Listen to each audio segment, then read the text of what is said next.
PG, patnubay at gabay ng magulang ay kailangan sa mga batang manonood.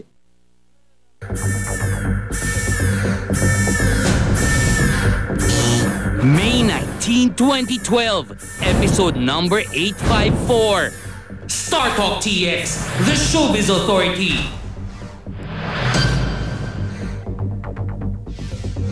Sa unang pagkakataon, sa nakalipas na 11 seasons ng reality search na American Idol, isang half-Filipina ang nakapasok sa top 2.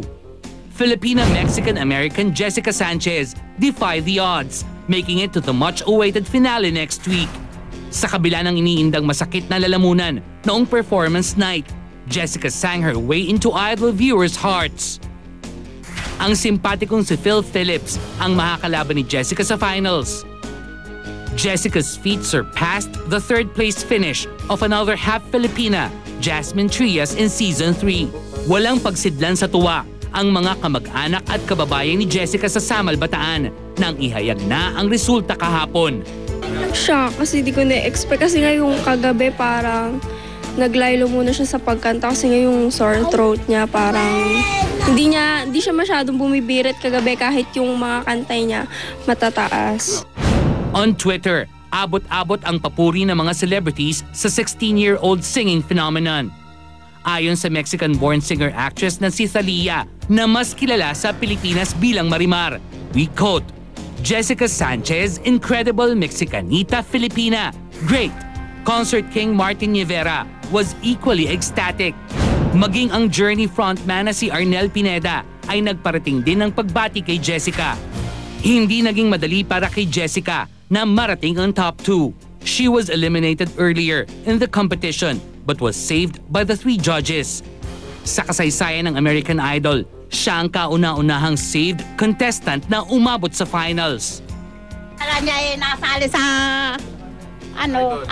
American Idol. Tuwan-tuwa ako. Siyempre, ikaw, pride mo rin yung mga ganyan. Dito natutuwa ka. Isa pa sa mga proud na proud kay Jessica, ang Hollywood-based fashion designer na si Oliver Tolentino.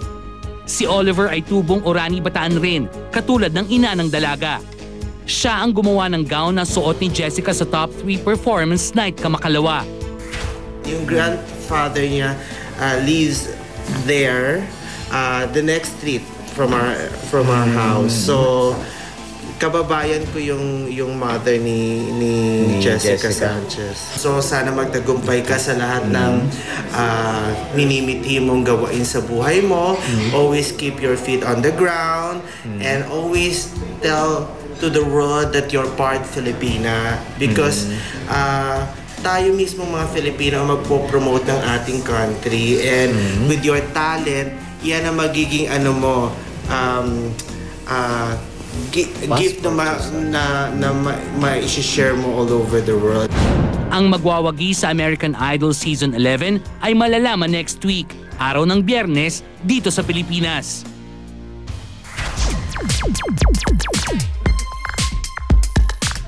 Lagot ka. Anyways, aming Tahu. Tahu ang female celebrity ito na beloved ng madla. Hindi si Marian Rivera to, ha? Maski malaki siyang etyoserang frog. Alam mo, meron akong breaking news. Okay, ano? Si Ai de las Alas sana may gagawin pelikula together with Bossing Vic Soto at saka Bong Revilla. For the festival? For the festival ng December. Pero may nabalitaan ako na si Ai pala baka ikasal sa December dahil hiningi na yata nung kamay niya sa nanay niya. Kaya ayaw niya magtrabaho sa December para maharap niya makapag-prepare para sa kanyang wedding. Talaga yun ang breaking news talaga. Di ba? First year on Star Talk. Kaya nga. Di I'm so happy naman for her. December, Anyway, pero hindi siya aming i-rate sa aming The Who Rated X. Eto na. Hi, ang etyoserang frog. The Who. Subject, female celeb. Dahong female celeb na ito na professional mang etyos na nalipna niya ito sa art form. Basta may lalapit na sa kanya, whether artista na o aspiring pa lang, mega chika siya na parang mega close sila. Pero pag exit frame ng bisita, sabay bulong ng... The Who that nga? Don't know her eh! Dahudat nga. Don't know her. Di lang yun, mahilig siyang mag-travel at super papalit pa siya ng dollars, panggastos. Pero pagdating naman sa destination, matutulog lang siya sa hotel. Daho nga ba? In fairness, after the trip, generous itong magbigay ng pasalu. Kaya lang, parang walang pinanggalingan. Thank you, female celeb. You came from Hong Kong, right? Correct! Why pasalo made in Thailand? Wag nang choosy! Daho nga ba? Pero maski kakalorky siya, love pa rin siya ng madla. Daho si female celeb, i-rate muna namin siya. Rated HPM! As in, happy birthday, Manay! Iyon na!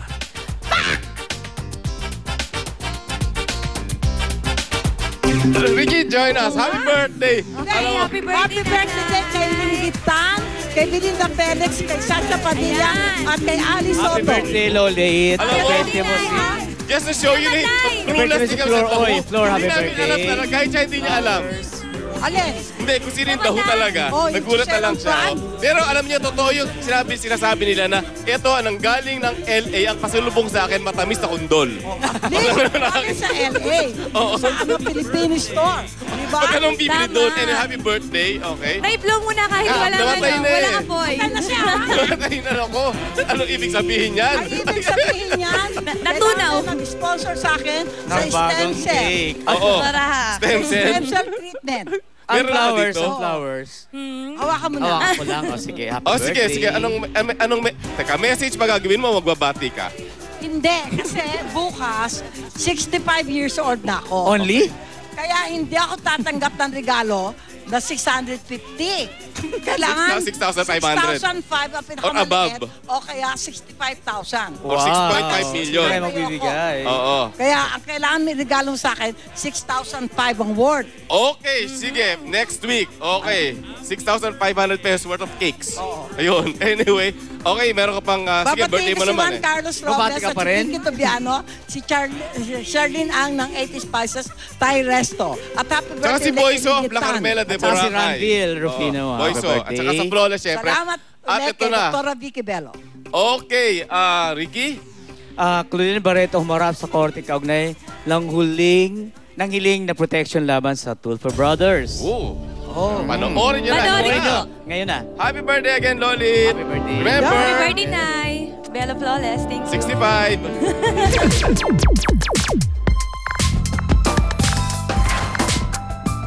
Basta kanina, tumistigo na po si Claudine Barreto. I don't think that there was such a threat.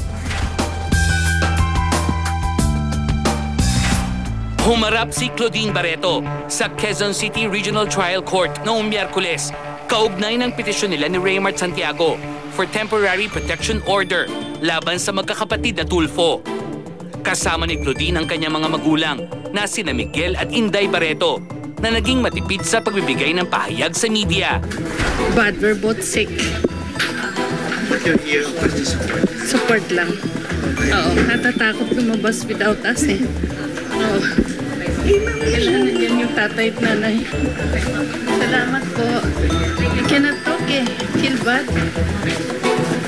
Salamat po. Sa sala ni Judge Bayani Vargas ng Branch 129, naging emosyonal si Claudine habang isinasalaysay ang nangyari sa NAIA Terminal 3 noong Mayo 6. Nakiusap ito sa judge na pagbigyan ang hiling nilang proteksyon laban kina Ben, Erwin at Raffy Tulfo na lantarang nagbanta on live television. In tears, the actress pleaded and we coped. I feel very scared because I know the threats were serious. They were angry and I know what they are capable of doing. They have a private army. Every time my husband goes to taping, dasal ako ng dasal na makauwi siya ng maayos dahil sa mga threats na yan. Para na kami nakakulong sa loob ng bahay dahil wala kami security na magpuprotekta sa amin. Hinilingan niyo sa korte na dahil daw sa mga grave threats na inisyo ng magkakapatid na Tulfo ay sana po ay maprotektahan ang mag-asawang Raymart at Claudine Barreto. Yun po.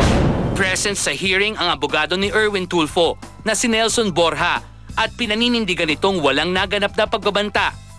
Hiniling din ito sa judge na i-reschedule sa Lunes ang cross-examination nila kay Claudine dahil hindi pa nila natatanggap ang kopya ng petisyon ng celebrity couple. We have not received a copy of the petition. We have not received any notice from the court na mayroong hearing ngayon. Ano bang due process? That the respondent shall have the right to be heard. Diba? To be furnished a copy of the petition or complaint. So wala kami niyan.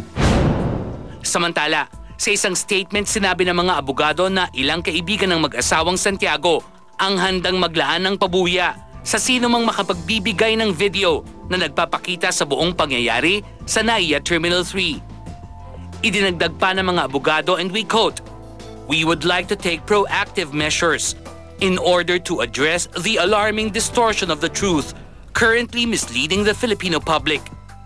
We refer to the video circulating on the internet, which gives the false impression that our clients and their companions instigated a brawl in NAIA 3 without prior physical provocation."